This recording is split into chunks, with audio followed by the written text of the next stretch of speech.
That was funny.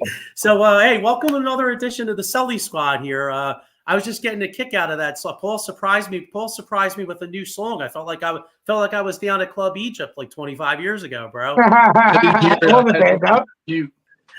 Oh man. So yeah. So anyway, we got another episode of the Sully Squad here at 6:00 on Monday. I got the whole cast this week. I got my man Sean Kilrain right next to me, and the nice and the really cool Darren Dalton old school jersey. What's up, Sean? How you doing, bro? Not much, man. Thanks, and courtesy of you with this jersey. But yeah, I'm hanging in there.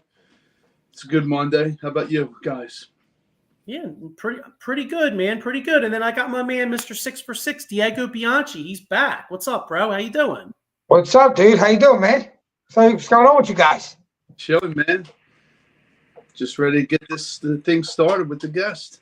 Yeah, and I got our man Marc Farzetta here from the Farzy Show is kind enough to hop on with us and chop it up. So I'm going to bring Marc on here.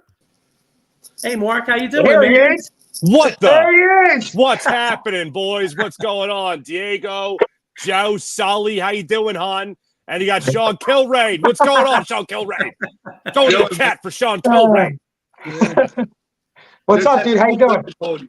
I am doing lousy. I'm usually doing awesome, but I think my whole studio needs a reboot, so I got to do the reboot thing, and I'm still working on that one, Sean. You know that from this morning.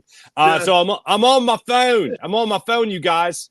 Don't worry, I'm on my phone, so that makes two of us. So there you go. All right, easy enough. No, man, excited though. Got the Phillies tonight, starting a series there with the Astros, and they got the Braves after that. Eagles going to be making some cold cuts continuously until 4 p.m. tomorrow. So feeling pretty good.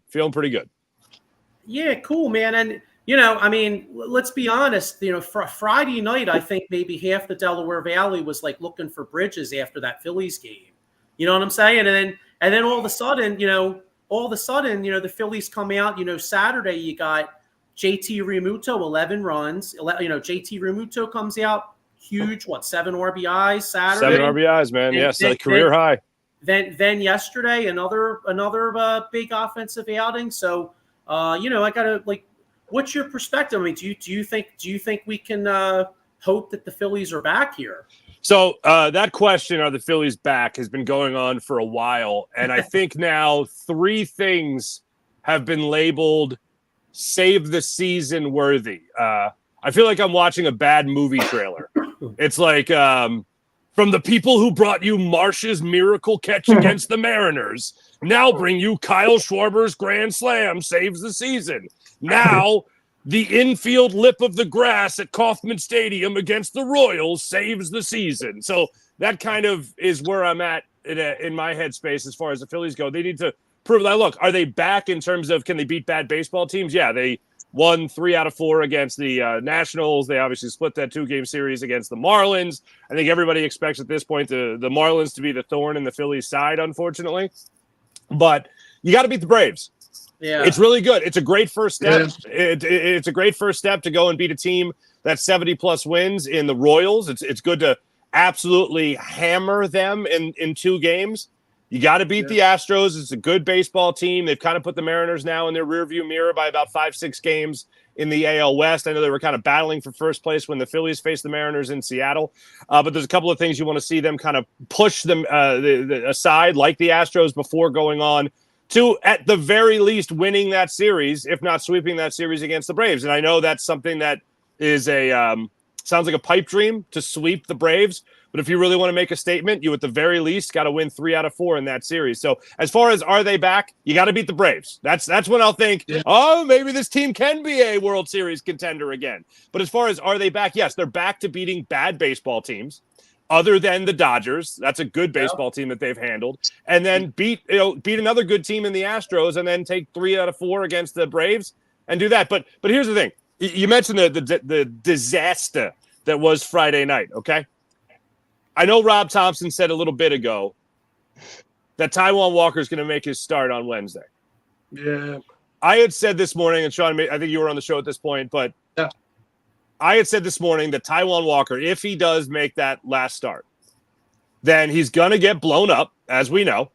And in the 4th inning, and I think that's even being kind But in the fourth inning, when he gets his ass pulled from the game, everyone at Citizens Bank Park needs to take over and let the front office know that this is unacceptable. If Dave Dombrowski wants to go out there and not make a big acquisition at the deadline, if he wants to tell you that Austin Hayes can hit righties, and that be the biggest move of the deadline, then you got to tell him. It's this at this point. I don't put it on Rob Thompson anymore, because modern day baseball is more like CEO coaches in the NFL, where you're not necessarily calling the plays. It's everybody else kind of has a big piece of the pie, bigger than we're used to, with one guy having the power. But when it comes to a general manager and it comes to, a president of baseball operations like Dave Dombrowski, he's got a piece of that lineup card as well. Like, he's got a piece of that rotation. So I think this is over Rob Thompson's head, and this goes to the front office. And if Rob Thompson has to play Taijuan Walker, if he has to pitch and start Taijuan Walker, well, then that goes to the front office. It doesn't go on Taijuan Walker. Like, he's not going to take himself out of the game. He's not going to be like, oh, I suck now. That's it. But I think the front office has to shut him down for the year. You're not just going to cut him at $18 million per. So I think what's the best thing, with a little bit more than a month left of games, you shut Taijuan Walker down for the rest of the season, and you say, look, the guy's battled injuries this year, which is true. Right. And he's obviously struggled finding his arm slot. He struggled controlling his splitter, which, as we know, is his bread and butter pitch. But as of right now, we're shutting him down for the year. And then they hope that the reset over the next 8 months is enough for him to come back next year and be anything close to the $18 million he's going to be making over the next 2 years. Yeah, I mean, and John Michaels, that's right with you. He says, also, I better never see Taijuan Walker pitch again. Well, you know what? Like you said, unfortunately, we're in for it. He'd rather have Herschel Walker pitch than Taijuan Walker. Me too. I would love it. I saw Herschel Walker a couple of years ago, and he still looks jacked, as one would expect. Apparently, all he does is eat a salad every day, according to somebody that told me, just one salad. But he's packing the protein in that salad. Yeah, that's crazy. Yeah, that's crazy. I remember the thing about Herschel Walker. Like, didn't he do like 1,000 push-ups and sit-ups? Yeah. Like, I think he did like 1,000 push-ups and 1,000 sit-ups a day. And he said something like that was like his main workout thing. Like, they asked him what he did, and he said he did that since he was a little boy. I thought I was the only one that did that. That's crazy. Yeah, we had our draft yesterday, so I was busy doing 10-ounce curls. was that if you came in last, you had to like work out? Because that'd be hell for me. I don't want to work out. Yeah. I do love this time of year though, where you see all the things go viral of like the worst fantasy football, or really the best fantasy football punishments. I just saw one of them. Somebody, one of the guy that came in last, they have their fantasy draft in Vegas every year, and I think the punishment is you get $20. And you have to do 24 hours in Vegas without a hotel accommodation. So you basically have to just live in Vegas for 24 hours straight and make the most of that $20. That's crazy. That'd be hard. Yeah, really. Yeah. Boy, that could probably get you into some trouble. You know, now I'm right. Speaking from experience, Sully? No. Anyway.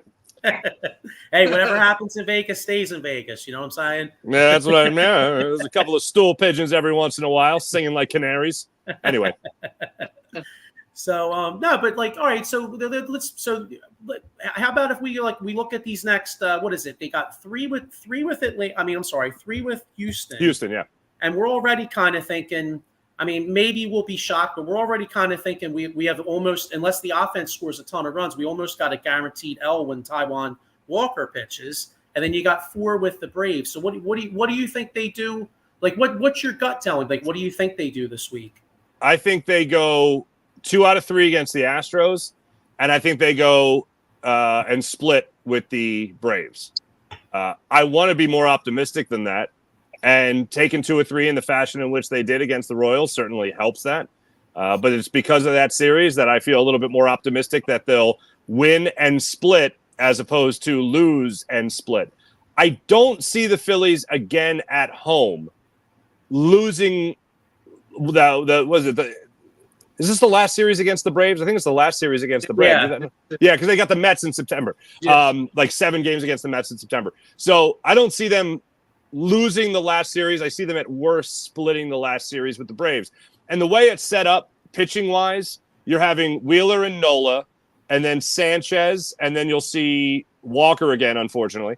And then you'll be able to start out with Suarez, Wheeler again, Wheeler, Nola. So you'll have your best 2 guys going up again to start out that series. I think the way it works out, at least they both pitch in that series again against the Braves. But my biggest concern with the Braves doesn't come down to the pitching. It more so comes down to the lineup. Because if Kyle Schwarber has to face Ronaldo Lopez again, I mean, I've never seen Kyle Schwarber look more lost than when he was going up against Ronaldo Lopez. And that kind of set him on a spiral for a couple of games before he broke out of it in the final 2 games there against the Royals. So I'll really be paying attention to what Schwarber's doing at the top of the lineup. Same thing for Trey Turner. Same thing for Bryce Harper. It was a rough series to watch, this last series against the Braves with the top of the order. And they carry that into the Royal series before finally breaking out in games 2 and 3.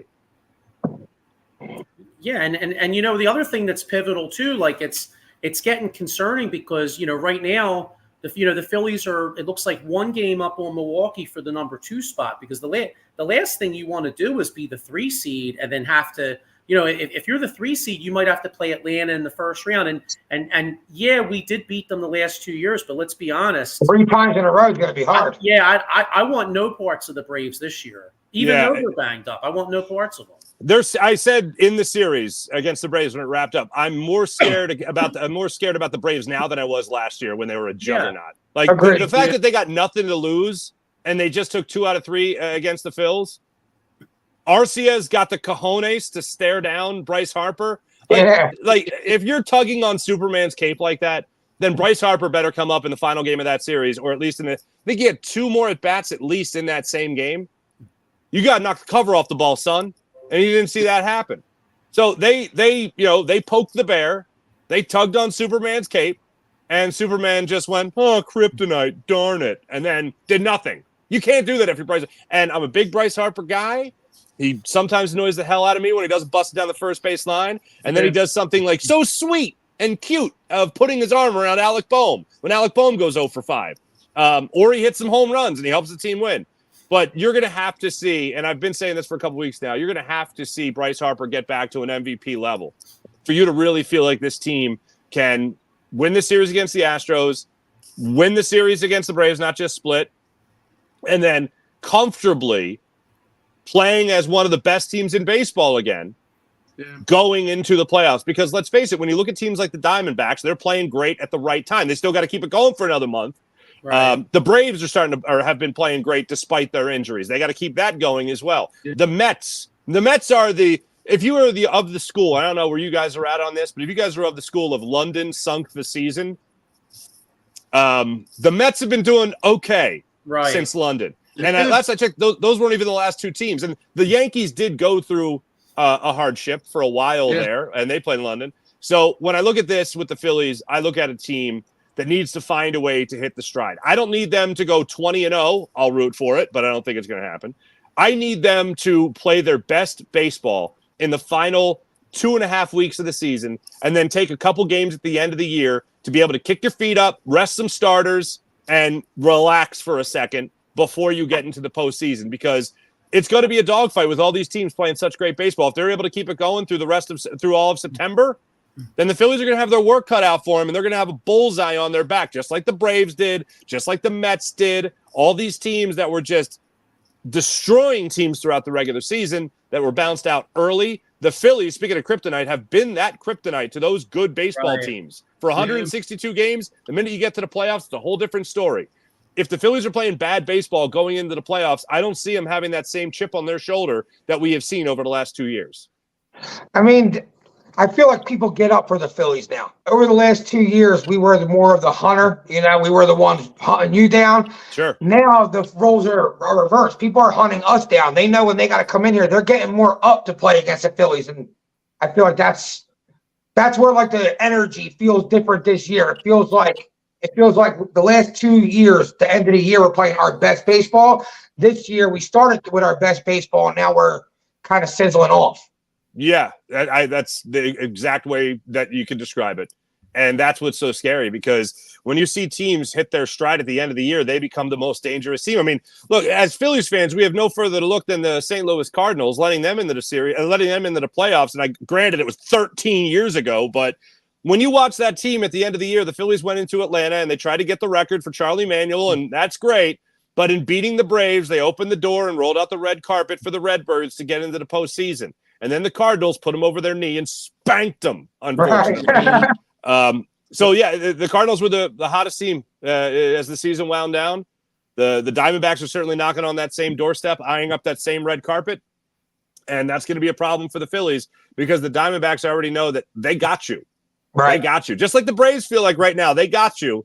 Yeah. The Diamondbacks are feeling pretty damn good right now, too. Yeah, I'll never forget that. So 2011, I mean, the Cardinals were the only team, I'm convinced of it, the only team that was going to beat the Phillies that year was the Cardinals. I agree. Yeah. When I saw the starting lineup going into that series, I just thought, damn it. Because they were going to win. The Phillies were going to win, and they were going to get the record, and good, and Charlie Manuel deserves to have that record, no question about it. And I'm glad that I was, alive for the record, because the previous 101, they won back-to-back seasons. They won 101 games in back-to-back seasons. I think it was the late 70s. I don't think they made it into the 80s with it. I could be wrong. I think it was like 77 or 78. So yeah, that's 78. Yeah. Okay, I was -4 and 5 at that time. Yeah. So I was glad I was alive for it, but I wasn't rooting for it at the time. I was like, there'll be another team in my lifetime that does it. Maybe not now. Yeah, but. Well, so we're talking about a good 100-win team and a good record. We got, hey man, I mean, we mentioned fantasy football earlier. We got NFL football coming up here. What's your gut feeling kind of telling you about this Eagles team? Like, I know, obviously we had the big collapse last year, but I feel like there's a lot of decent vibes this year. What's your gut level telling you about the Eagles? I feel great about the Eagles.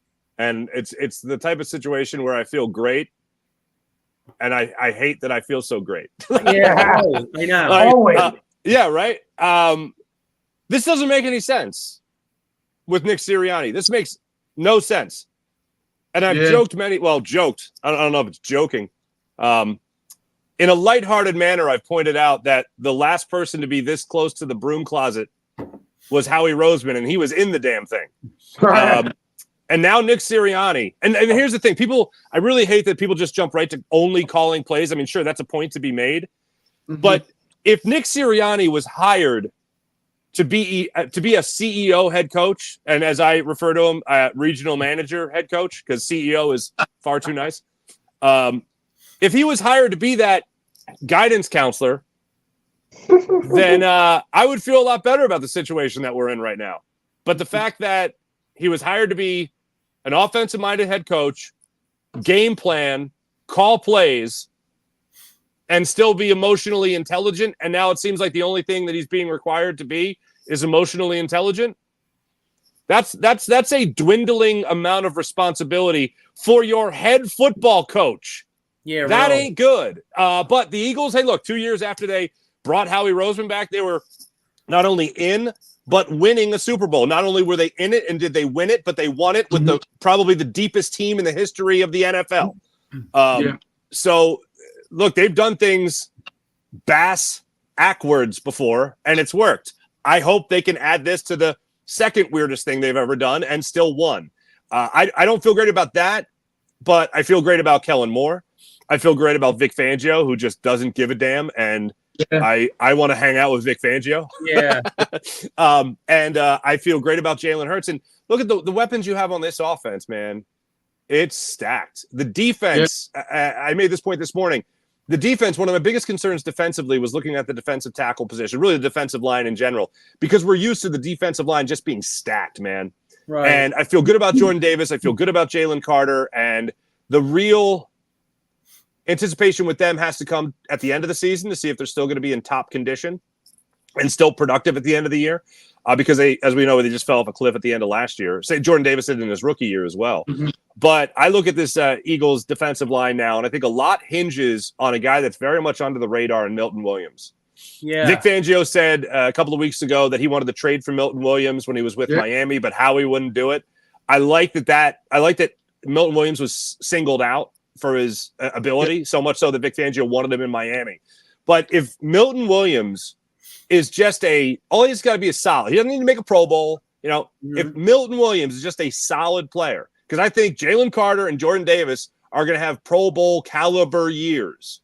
If Milton Williams can just be a solid member of that rotation, then I think the Eagles are going to be in a phenomenal spot with the interior defensive lineman this year. That was a big concern, I think, going into training camp. Yeah. Are you a little concerned about Nolan Smith in a way? I mean, yes, I was concerned about Nolan Smith before it was cool. Okay. All right. It was trendy. I said months ago that Nolan Smith was not on my, I said, what did I tell my man? I told Sills. I said, Nolan Smith is not in my immediate plans. He's not in my plans for the future. Yeah. Like, what has he done? Like, let's think about this for a second. N'Kobe Dean got drafted in the third round. Okay. Yeah. He supposedly slipped to the third round because of a bum shoulder. Yeah. Nolan Smith literally told the media after his first professional football game, yeah, sometimes my shoulder works, sometimes it doesn't. Yeah. And I think everyone was like, say what now? What was that? I'm sorry. Where were you drafted? Were you in the first round? Come again? Yeah. And then everyone was like, oh, he also said, if you're hungry enough to eat off the floor, oh, man, this guy, he's hungry. He really wants it. And I'm like, no. Go back to the first thing you said about your shoulder and it's optional about whether or not it works. What the hell was that? It doesn't even seem optional because every time I see him on the field, it doesn't do anything. So it doesn't seem like his shoulder ever works. Yeah, right, yeah. His shoulder hasn't worked since college, since Georgia. It's like, oh, he's got a nice smile that reminds people of Brandon Graham. Yeah. He studies so hard. Yeah, he's got glasses, so he's cute. What? Yeah. Like it's just I just haven't seen anything from him. He's fast. Like Vic Fangio is really funny because I do think, despite him having all this, having all the experience that he has, I still think after a press conference, he doesn't get told what to say by any means. But I think there's a conversation either with Bob Lang from the Eagles PR or whoever. It's like, hey, Vic, you could just do me a favor and just be a little. Be honest, but just a little less honest about a player that you might not like. Like just focus on something positive that they're doing. So he'll get asked a question about James Bradbury or Nolan Smith, and he's been asked this question a couple of times throughout training camp. Excuse me, just about their overall success at camp and how they're performing. And he'll be like, "Oh, Nolan Smith is really fast. He's a fast guy. He's so fast. He's really fast. How fast he is. He's really fast, And then he'll get like a follow-up question about Nolan Smith. And like, so do you like the sack he had against the Patriots or the Ravens? Against the Ravens? And he was like, yeah, the tackle missed his assignment.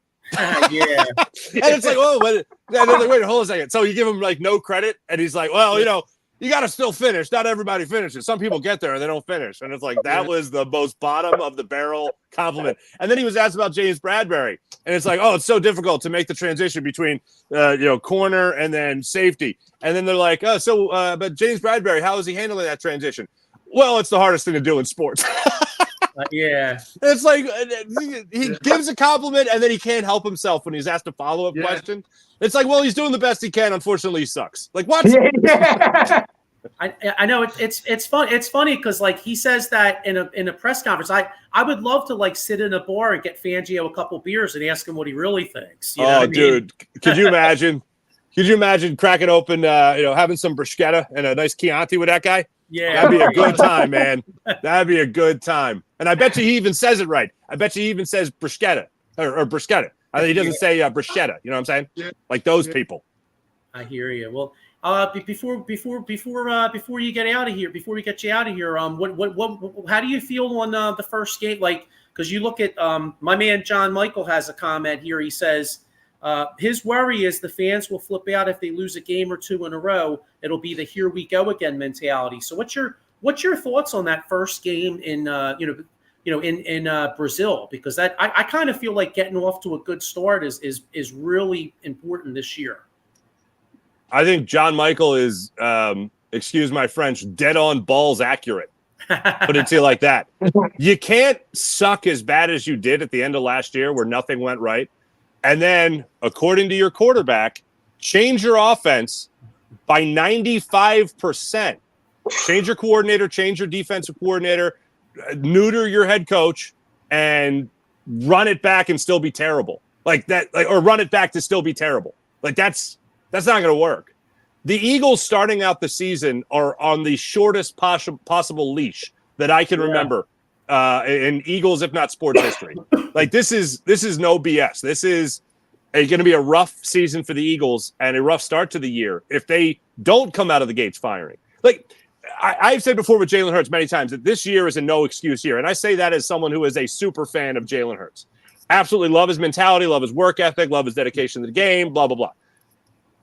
But there is no time for he really needs 2 years in an offense to really be good. Okay, How about this? How about 2 years? Instead of 2 years in an offense, how about 1 year? But with that 1 year, you're going to have the most experienced offensive coordinator you've ever played under.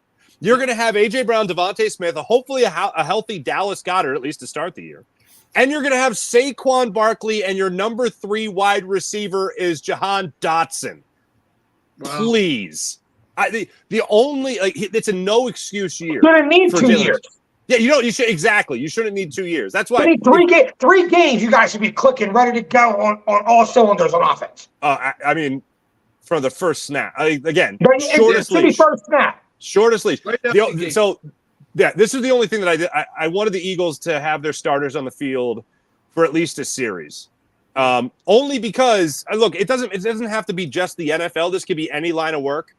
Would you rather start a high-pressure job, experiencing it a little bit where it didn't count first, or would you rather just be thrown into it? I would like at least that little test run, get my feet wet. Okay, I hear how you called that play. Let's call it like this. Or the communication. The communication with Cam Jurgens, to me, is going to be a bigger deal than the communication between Kellen Moore and Jalen Hurts. Jalen Hurts has had Shane Steichen. He's already had 2 offensive coordinators. Now this is his 3rd. When you think about it, he's had 3 different people calling plays in his headset between Nick Sirianni last year with Brian Johnson and in between Shane Steichen. So I think that's okay. But as far as taking snaps, communicating, shifting protection with your center, that's something that I would have liked to have seen live in a game before you went into Brazil. And unfortunately, they're not getting that opportunity. The only legit thing I look at that could be a little rocky and I could understand it, which is, again, why I wanted to play in the preseason for at least a series, is, Cam Jurgens and Jalen Hurts not on the same page right now. Because you can talk all you want in rehearsal, and you can communicate, and you guys could be riding around a golf cart together. You guys could be playing Call of Duty later at night. I don't know. Until you experience it in a game, that's a concern. And until I see it in week 1 in Brazil, it'll be in the back of my mind going, I'm sure it's fine, but I'd like to at least see it once. Yeah, let's be honest. I mean, you don't buy the car without test driving it. Sight unseen. You want to buy a car? Yeah, what kind? Don't worry about it. What? Right. Yeah, they couldn't handle the 0 blitz last year with Kelsey. So that's, now all of a sudden, you go first game, you're playing a tough team, Green Bay, and then if you lose that, Atlanta made a lot of nice moves. So you got Atlanta here week 2. Kirk Cousins is here. They by the way, is this finally the year Kyle Pitts? I mean, how many years have they talked about Kyle Pitts? Maybe this is the year he actually does something. Well, Kirk Cousins likes his tight end. Yeah, he does. But I don't know what you guys are talking about Kyle Pitts. He's already in the Hall of Fame because he went to Archbishop Wood High School. Big deal. Anyway, so go Vikings. What's Frank Wycheck's Catholic League guy. He was down the street. He was a Ryan guy. He was a Ryan guy. He's a Catholic leaguer, though. His brother coached me. Yeah. Oh, wow. Okay. All right. I believe they were in my aunt's parish in Northeast Philadelphia. My aunt's a nun up in Northeast Philly at Our Lady of Calvary. Shout out Calvary Comets. If it's still the Comets. I think it's the Comets. Crusaders. Crusade. I still have a T-shirt from like 1985. That was just like one of those things that's just always still at your parents' house, like in your old room. That makes both of us, man. Okay. Yo. I've slept in that faculty room many years ago. My parents went to Hawaii, and my brother and I stayed at the school, and we slept overnight in the faculty room because we wanted. It was either stay in the convent or it was stay in the faculty room. The faculty room had vending machines and a TV, and we could walk. We could walk to the gym. We could walk to the gym and play basketball basically whenever we wanted. So we were like, okay, sleep at the convent. No. Yeah. Right. Sleep at the school? Hell yeah. I will say, though, the statues in the windows at Catholic schools, like if you have to use the restroom down the hall in the middle of the night, scary as hell, man. Especially the one that's the real tall one. I know exactly. Yeah, I think it was the St. Joseph statue. Yeah. You walk up the stairs to the main entrance, and then down the hall is that, like, just that, like, I don't know why that's the creepy face on, like, all the religious. That thing. I was like, what the hell? But anyway, yeah. Now we're going deep into my childhood. Yeah, going way back. I know. You know what's funny? My condo was literally like walking distance from Wood, so I'm literally like 2 seconds from Archbishop Wood. My man. Okay, I'm sorry about Perkins. That sucks, man. Yeah, I know, right? Like, we still got Eagle Diner, and now there's a Nifty 50. So I'm set. Where's the Nifty 50s? It's right at Street Road. Right across the street. Right across. It's literally right across from Wood. Oh, in that shopping center? Yep. Yeah. Yeah. Oh, I haven't noticed that. I mean, I'm usually looking the other direction at my high school, you know. Yeah. So, but I've been with my fiance for 11 years. Every time we drive past Archbishop Ryan, I go, I went to high school there. Every time it's my high school. She's like, I know. You told me 3,000 times already. That's where I went. I don't live far from LaSalle. High school, college, high school, whatever it's called. And I still drive by with my family, and every single time I say to my wife, they don't have girls. That's what I say. They don't have girls. That's just boys. No girls. And she's like, okay. It's like that thing you do that you just brings, pisses her off, but brings you joy for some weird reason. Yeah. They don't have girls. She's like, I know. They're just no girls. I know. And then I'll like start naming my friends that went there. I'll start naming my friends, and they'll be like, he didn't even meet a girl since college, till college. Like, he didn't even talk to her. Yeah. You know they don't want to hear it, but you're going to make them hear it. Exactly. On our way to Costco. I'm just like, they don't have girls. Anyway. I got one more comment. T-Rex W says, we are AR. Yeah, you're actually talking to 3 Ryan guys here. Oh, I am? You guys are all Ryan guys? Yeah. Oh, I remember my freshman year at Wood, your gym flooded. The boys' gym flooded for a basketball game, and we had to go over and play in the girls' gym. And I remember, because tells you how good my team was. I was 5'11", as I've been since 8th grade, and still 5'11" now. And I jumped center. And I lined up, and I looked down, and I saw a Raggedy Ann doll. Yeah, it's a rag doll. I went, what is... Oh, I guess that makes sense. The Ryan Ragdolls? Okay. Yeah, Ryan Ragdolls. The Ryan Raiders, they call the boys, and the Ryan Ragdolls, they call the girls. Still to this day? I think so. I think the ladies need to work on that. I think the ladies can do better than the Ragdolls. Yeah, probably.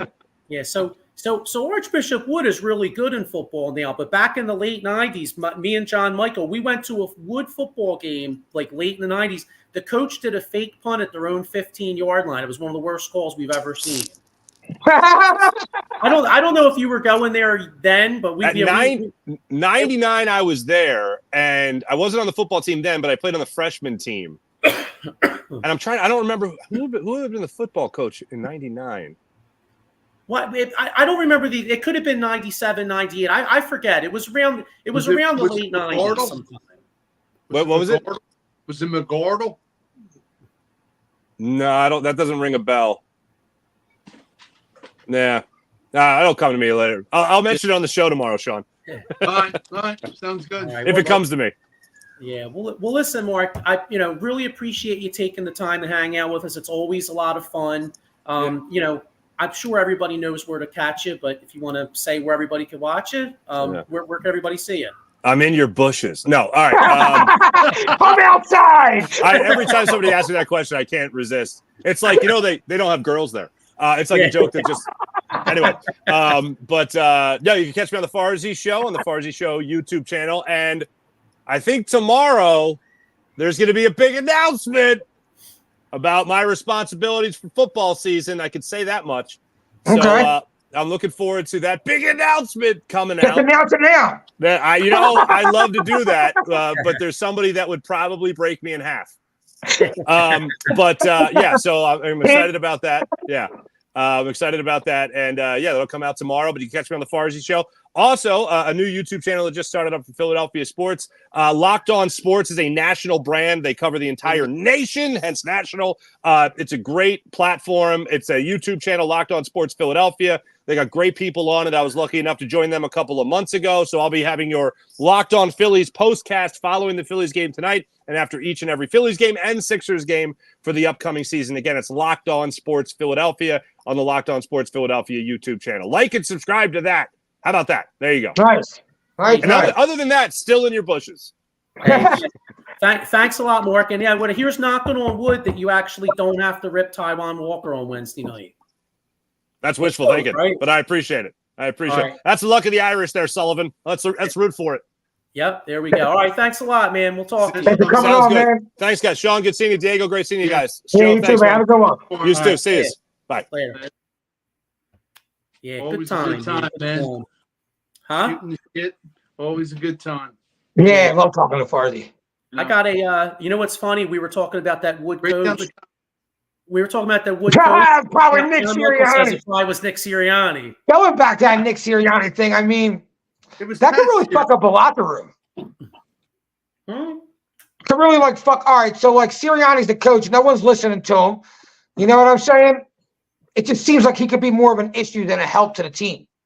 Okay. I think what you're going to see is, like we said before you came on last week, Kellen Moore, Diego, more motion, heavy tight end involvement, going to run a lot, Jalen under center, and I think he's hyped up for Kellen Moore. I think this is his year. Hopefully 2022 Hurts we see, Mm-hmm. We're stacked, man. Dotson, who would have thought how he would have fleeced Washington? But you got a hell of a running back, and you got 3 studs at wide receiver and a hell of a tight end, like Farzy said. If you could stay healthy, sky's the limit, man. I can't. Yeah, I mean, I agree with what Farzy was saying. This is a no excuse year for Jalen Hurts. If they win, it's because Jalen Hurts. If they lose, it's because Jalen Hurts. I don't want to hear my defense gave up. No. Mahomes overcomes that. You know what I mean? The best always overcome that. Jalen has to be the man this year. It's got to be his team. He's got to control the offense. He's got to score when he's got to score. If we need game-winning drives, he's got to step up. But there's no excuses this year. Yeah. Well, I mean, I agree with you too. I agree with you to a point. I mean, let's keep it real in the NFL. The only two people that always have a record attached to their name is the coach and the quarterback, right? I mean, that's pretty much what it always is. But but also if the offense is putting up, say, 31 to 35 points a game and the defense is just getting slayed, I mean, yeah, of course I want to see Jalen pull it out, but sometimes the defense definitely, the secondary in particular, has to be much better than it was last year. You know what I mean? This offense should be good enough where it's like, dude, if you give me 3 stops a game, I win. I want to see a balanced team. See that? It should be good enough for that. You give me 3-4 stops a game, which young defense, you're not asking them to do everything. You know what I'm saying? Got a lot of rookies playing. Carter's in his second year. So it's like, give me 3-4 stops a game. This offense should not be able to be stopped. Jalen Hurts should not be able to be stopped. He's too many weapons around him. Yeah, you won't. If you think about it, this Eagles team almost has to win like the Chiefs used to win. Now, granted, the Chiefs defense is very good now. You know what I mean? In fact, they won this. Really, you think about it, they won the Super Bowl because of their defense last year. For sure, 100%.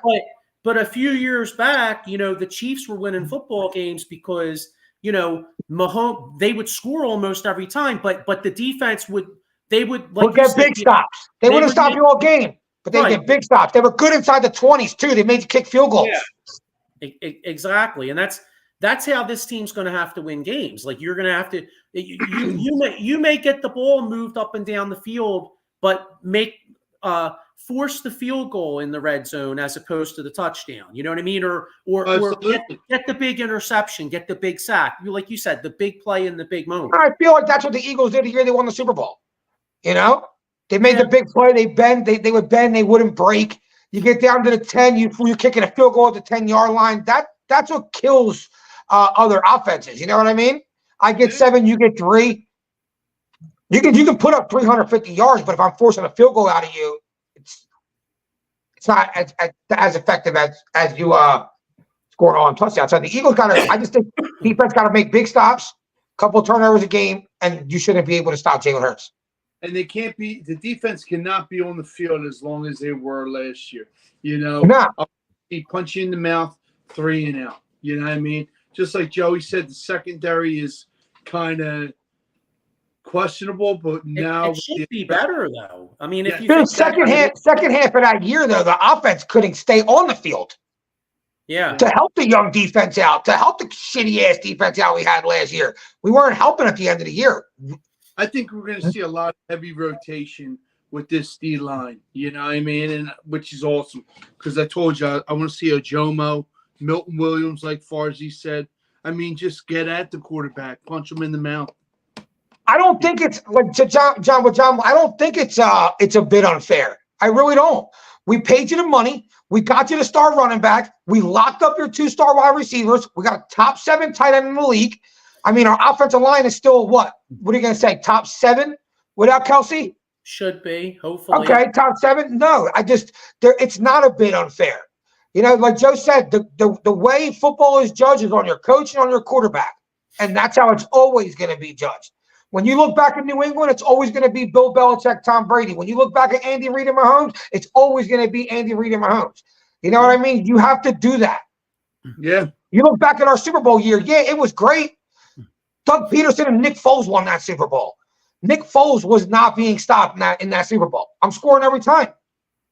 Yeah, and he was. Well, Nick Foles had that it factor that sometimes you just can't teach. Now let's hope. Let's hope. And sometimes you catch it in a bottle. You know what I mean? But Hurts doesn't get paid like that. Hurts gets paid to do this year in and year out, and it has to start this year. No excuses. Yeah, here I got Michael Paparot Jr. getting back to the coach conversation. He says, all I hear, Mike Tomlin is the CEO, a head coach, and that is like what Sirianni is. Well, I don't see Sirianni. I mean, I don't see Tomlin not having any say in nothing. I mean, Tomlin is a defensive guy, plus he's not an ass kisser. The problem, I was going to say, you see Tomlin on that sideline, that's his sideline. You see Nick Sirianni on the sideline, you just like, yeah, it's not. He don't seem in control. No one's scared of that dude. He's sitting there fighting with fans, you know, and telling fans to be quiet. You don't see Tomlin doing that. Tomlin's in control.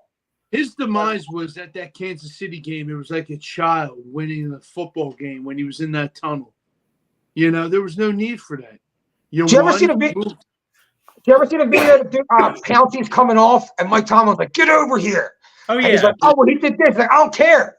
It's about the team. You don't do that shit no more. Whatever the hell he said. Though, Pouncey's a veteran, Pro Bowl offensive lineman back then, and that's where the difference of Nick Sirianni and Tomlin come in. Tomlin talks to you, listen. Nick Sirianni talks to you like, "Yeah, here, dude. You're a fake head coach." Yeah. You know, to Sean's point, I mean, I was happy when the Eagles won that game in Kansas City, but truth be told, Sirianni yelling at the fans after that. We're so corny. Well, and honestly, it was embarrassing because if you think about it, if I'm a Chiefs fan, I go, all right, dude, you beat us in week 11. Guess what? We won the John last year. We won the exactly. It makes no sense. Right, you know I agree. Like I like Nick Sirianni seemed like that kind of coach where like his steam could wear off, and it did quicker than I thought it would. You know what? It's almost it. I mean, it's a different type of thing, but like because Sirianni's more like rah, you know, let's plant the flower, all that bullshit, right? But I remember Ray Rhodes back in the day. Ray Rhodes for the first couple years was real effective, and he would always be like, "They coming in here to take your women and all this stuff." And the first 2 years that shit worked. years 3 or 4, the guys are looking at him with like a side. Get out of here, dude. All right, bro. Like it's a fucking football game, my man. Yeah. You know what I mean? Like nobody's coming to rape and pillage my house. Right. John Tortorella. Skate these guys into the ground. You have to do it. Dude, stop. Kids don't respond to that anymore. You got to adjust to the game. You know? Yeah, I got got a couple more comments here. John Michael I hear you, and I'm very critical of Jalen. In fact, he might have had his Linsanity season, but no one is perfect. It's hard to be incredible for 17 games and in the playoffs. The defense has to be much better. I agree. I kind of killed Jalen Hurts last year towards the end of the year. I just feel like if you're a Pro Bowl quarterback, even the last Pro Bowl quarterback, with what you have around you, should be able to be a star, a superstar. Because the people around you should take so much workload off of you. Dump it to Saquon. He does so much to it. Fucking A.J. Brown's one of the best receivers in the league, yards after the catch. He's got to get him the ball. Devontae Smith's great down the field. You know what I mean? Like, the matchups aren't even fair. That even being just a Pro Bowl quarterback, you ain't got to be Josh Allen. You ain't got to be Mahomes. You ain't got to be the best. But just being a Pro Bowl receiver, your receivers are going to win because you already know they're more talented than the other side. So you have to just make the right play. Well, and how big is it going to be? You know, when in Kellen Moore's offense, like when you have Saquon running wheel routes. Yeah. I mean, if you think about it, the Eagles really didn't throw to the running backs the last couple of years. I mean, no. I'm thinking Saquon. Like, in fact, I'm envisioning like a wheel route with Saquon, and then also here's another thing I think they're going to do. You might even do Devontae in the slot a lot more, and with motion, you might even do. You know what? I was critical of this team last year.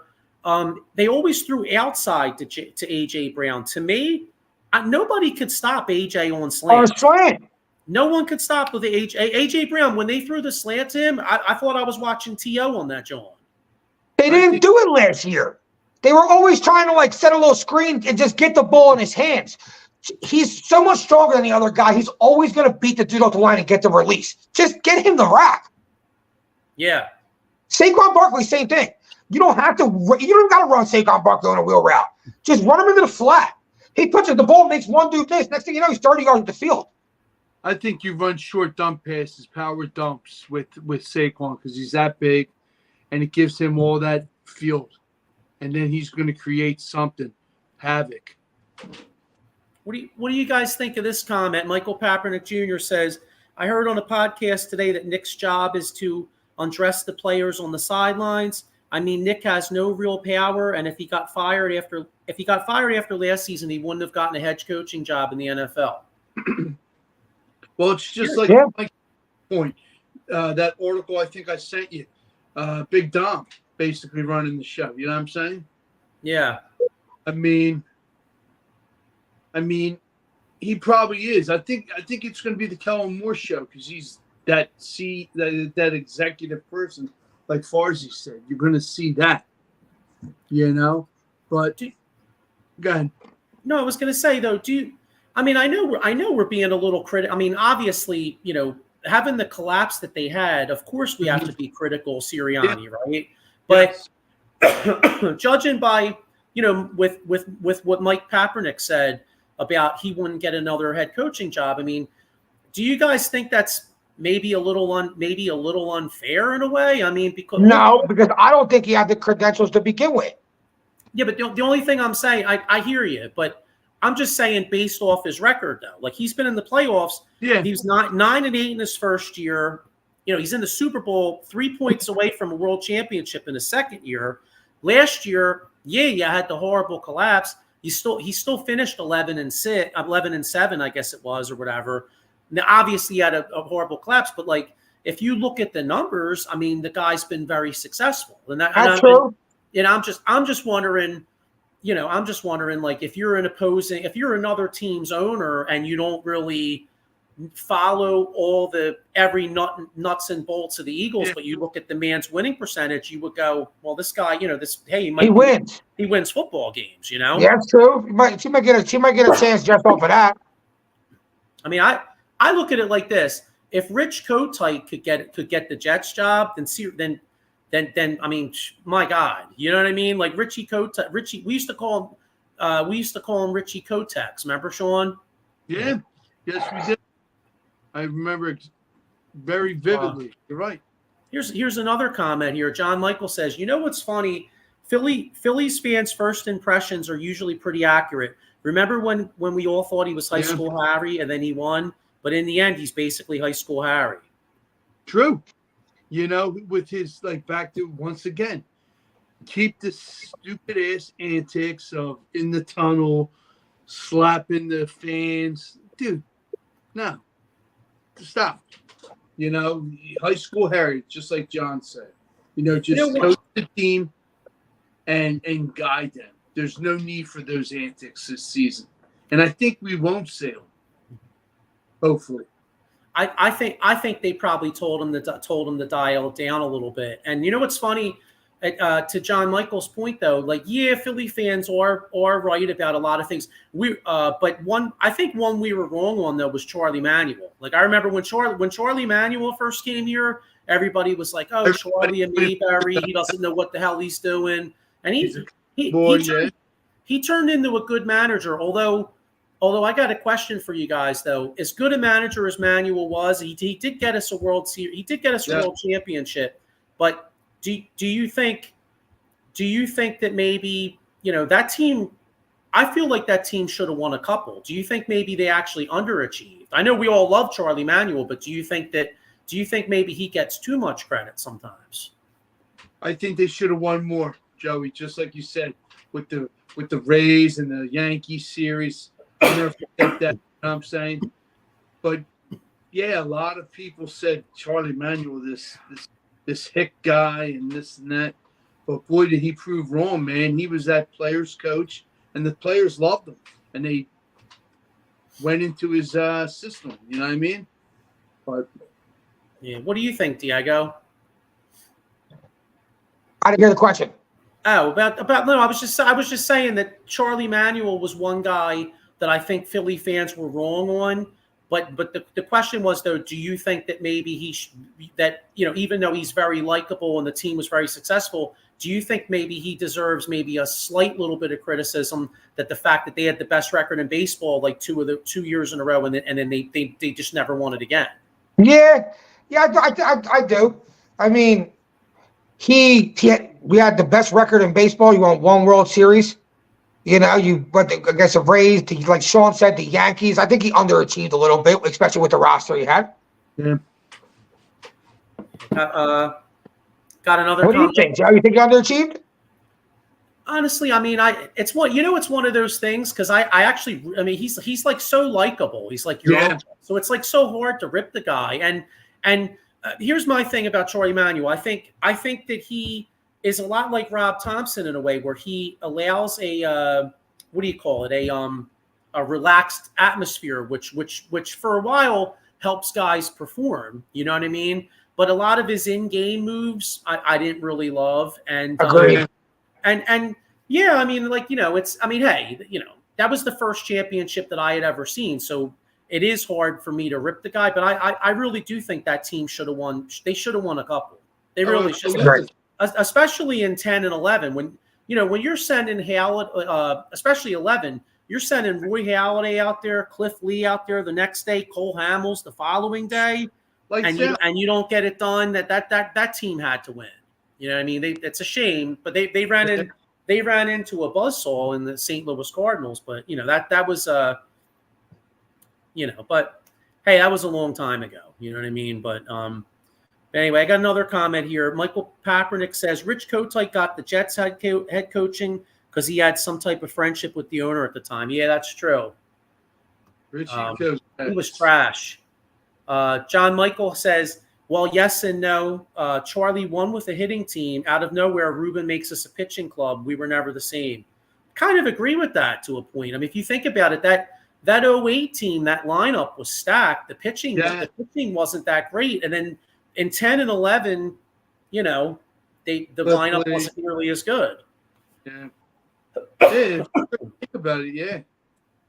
So, but yeah, I was gonna say before we get out of here, I got one little question here for you guys. back to the Eagles. Do you guys foresee any surprise cuts? Because it is, I think the rosters have to be. I think they got to be down by what, tomorrow? Tomorrow, and Wednesday is your IR guys and practice squad guys, and I'm going to go out there and say, "See you later, Burnberry." Yeah, I think Howie's holding out hope that like somebody will trade for him, but in reality, I mean the whole league pretty much knows he's going to get cut. I can't imagine. Yeah. If Howie gets something for Bradbury, I mean we might as well like erect the statue for him. Absolutely. So Burnberry is my guy to be a team casualty. Yeah. You mentioned the IR. Every time I think of injuries, I think of this guy right here, my man, Jason Fine, aka Attorney Big Al. Motor vehicle accident, slip and fall, workers' compensation, or personal injury claim. He's got 3 offices throughout Pennsylvania, New Jersey, 1 in Philadelphia, 1 in Cherry Hill, and 1 in Pittsburgh. So I don't think none of these football players got to call them, but if you get hurt on the job, make sure you call my man. He'll get you paid. He'll get you a lot more than just a 40 ounce. You know what I'm saying? Yeah. I believe it. What do you think, Diego? You know what I'm kind of a little concerned. Like, I think, remember how the secondary was so trash last year? I think they're going to wind up losing a guy they really like. Like, they might have to cut an Eli Ricks, or they might have to cut it might come down to Ricks and Josh Jobe. Now, I think Josh Jobe is like a special teams demon. So, a guy like Ricks might actually get cut as far as they might try to sneak him on the practice squad, but somebody will probably scoop him up. Yeah, he'll be picked up. I mean, I'm all right with losing a guy like that, though. Like, there's only so much space, and we're not losing a guy that anyone else that we're keeping can't do. You know what I mean? Right. Like, we don't have a choice. Your hands are tied. Hey, Rick's got to go. Rick's got to go. He's not going to be the difference of our defense. He's not going to be the reason we're good or we're bad. You know what I mean? So if a guy like that got to go, he's got to go. Yeah, and the other thing is too. I mean, you spent 2 early round draft picks on Cooper, Quinyon Mitchell and Cooper DeJean. I mean, those guys are going to have to get some run. Whether it's the slot or maybe Cooper DeJean kind of plays like a maybe. See, I'm thinking eventually Cooper DeJean maybe plays like a honey badger type role, like kind of like like he's like a chess piece you kind of put out there. Like, all right, maybe he plays a little nickel, he plays a little safety, or like Hulk. You know what I mean? It's like center field. He's surveying that whole area. Where he can creep up front, go out back. Drop back. I mean, that's how I see it. I mean, my idea would be him be the replacement for Slay on the outside next year. Yeah, that could very well happen, because if you think about it, or Quinyon gets bounced outside and DeJean goes in the slot. Yeah, but I think if you draft a corner I think how we draft them for them to be our future 1-2 guy. That's just been my opinion since the start. Yeah, I don't think the transition to safety is going to happen. That's why you go out and get CJ. You know what I'm saying? Or you know what I'm saying? Yeah, a lot of people are forgetting Sidney Brown. Sidney Brown's coming. Sidney Brown's coming back. I'm saying, like, he's safety. The only thing I don't think the plan is safety. Because then why are you trying Bradbury as safety and stuff like that? Like, you just be like, all right, DeJean, that's what you're going to do this year, because that's going to be our plans for you this year. He has to stop overachieving the tackle. Just make that tackle, which is did DeJean play in the last game? Because he was supposed to. He did. Yeah, he did. I mean, I'm not going to judge the kid too much on that game. Because I mean, you figure he just came back from injury. Right. He missed like 2-3 weeks of camp. He's probably was like a step or two slow. The only thing about that, like Diego, is the fact that, like, what do you do? Like, supposedly they really like Isaiah Rodgers, and Keely Ringo looks like he might be a decent player. So then, you know what I mean? So it's like all of a sudden you went from trash in the secondary to all of a sudden being like, oh, you know what? We may have some numbers here. Slay. Yeah, to all of a sudden maybe have to trade one of them. They were saying, I've seen something, I don't know how true it is, trade Slay. I don't think anyone's taking Slay. Yeah, but something I see. I like Slay for the morale in the locker room. I like how he challenges the young dudes. You know what I'm saying? I feel like he's a good vet to have at corner with such a young corner core. To be that voice and vocal. Yeah. Go out there and say, what's the name? Devin White. Oh yeah, I love Devin White. I think he bounces back this year, gets back to that Tampa Bay form. Yeah.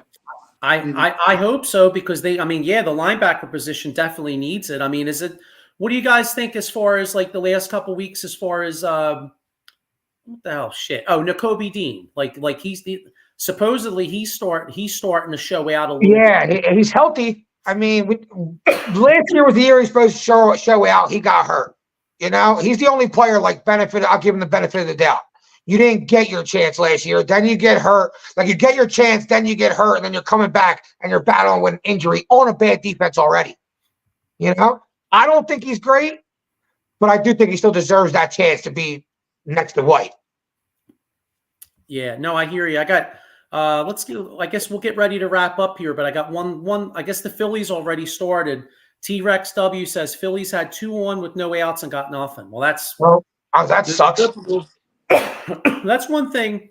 That's one thing this team needs to get much better at is the small ball. You know, like situational hitting, getting guys over. If they're you get what it's like if you guys get 2 guys on, nobody out in the postseason, and you don't score. That comes back to bite you like at least 99% of the time. You know what I mean?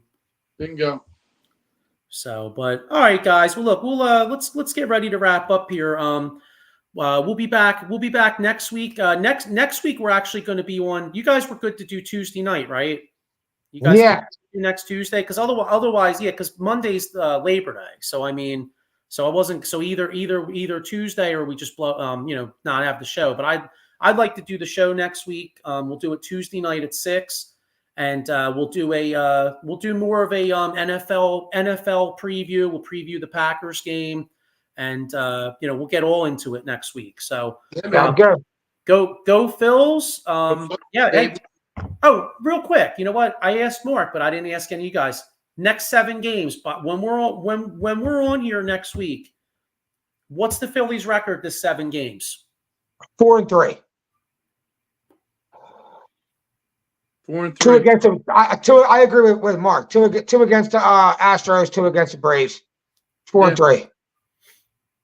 Okay, so I'm putting. All right. So you know what? So I've been very pessimistic. I've been much more pessimistic about this team because it hasn't been a little low. It's been a few months. I mean, if you think about it, they've probably played mediocre more than they played elite. But I'm actually going to put them on. I'm putting them on the table. I'm saying 5-2. I think I see something. I saw something with this. Winning those last 2 in Kansas City and kind of getting the lineup going a little bit. I'm saying 5-2. Couple more comments before we Michael, the Eagles released Zach McPherson. And then T-Rex W says 3-4. Well, let's open up. Gotta hope he's wrong. And Michael Papernick says 5-2. All right, Mike. Yeah. See, you know what, Mike? Hey, Mike's balls are clanging too. You know what I'm saying? I'm not the only one. We're going 5-2. Like it. So, all right. Well, listen, go Phils, and we'll see you all on Tuesday next week. Have a great one, everybody. See you. See you guys.